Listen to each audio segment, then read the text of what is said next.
Hello friends, in this video, we have to know about our power of mind and how it helps to achieve our goals set by Lord Buddha.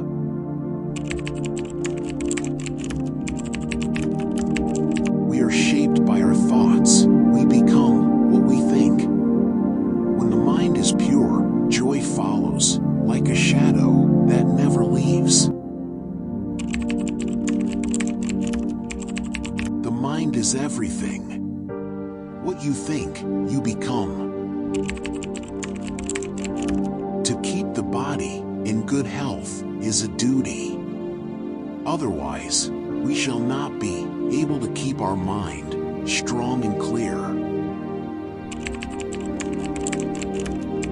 There is nothing so disobedient as an undisciplined mind, and there is nothing so obedient as a disciplined mind. Nothing can harm you as much as your own thoughts, unguarded.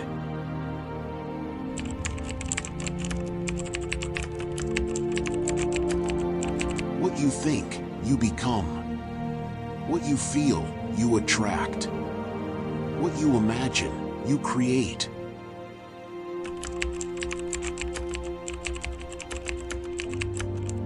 In the sky, there is no distinction of east and west. People create distinctions out of their own minds, and then believe them to be true.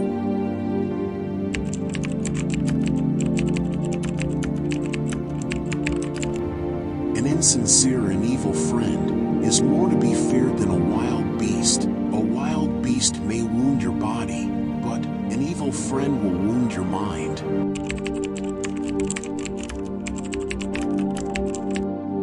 An idea that is developed and put into action is more important than an idea that exists only as an idea.